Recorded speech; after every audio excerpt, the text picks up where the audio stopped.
Hi friends, ஒரு சின்ன விஷயத்தை தான் ஷேர் பண்ணணும்னு நினைக்கிறேன். என்னன்னு கேட்டிங்கன்னா, அப்பா அம்மா அப்பா அம்மாவை பொறுத்தளவுக்கு நமக்கு என்னென்னா, உயிரோடு இருக்கிறப்ப நமக்கு அருமை தெரியாது. நம்ம என்ன பண்ணுவோம், ஃப்ரெண்ட்ஸ் கிட்ட போயிட்டு எங்கள் அப்பா அம்மா என்னை திட்டாங்கடா, எங்கள் அப்பா அம்மா என்னை அடிச்சிட்டாங்கடா, எனக்கு கோபமாக இருக்கு, நான் வீட்டுக்கு போக மாட்டேன்பேன். அதெல்லாம் ஒரு வகையான ஜாலி தான். அதே அப்பா அம்மா இல்லாத நேரத்தில் பார்த்தீங்கன்னா, நம்ம ஒரு வேளை சாப்பிட்டேன்னு கேட்குற கூட நம்மகிட்ட யாருமே இருக்க மாட்டாங்க. நம்ம இப்போ கூட இருக்க ஃப்ரெண்ட்ஸ் எல்லாம் ஒரு 5 வருஷம் தான், 20-25 வயசு வரைக்கும் கூட இருப்பாங்க. அதுக்கு மேலே ஒருத்தரும் அவன் லைஃப்பை பார்த்துட்டு போயிடுவான். நம்ம அன்னைக்கு திட்டின அதே அப்பா அம்மாவுடைய நினைவுகள் மட்டும்தான் நம்ம கூட இருக்கும்.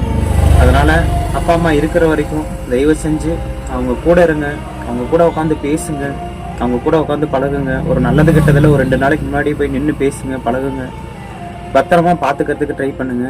ஏதாவது குறை சொல்லணும்னா அப்பா அம்மா 2 நிமிஷம் 3 நிமிஷம் இருக்கிறவங்க குறை சொல்லுவாங்க. ஆனால் அப்பா அம்மா இல்லாதவங்கள போய் கேட்டு பாருங்க.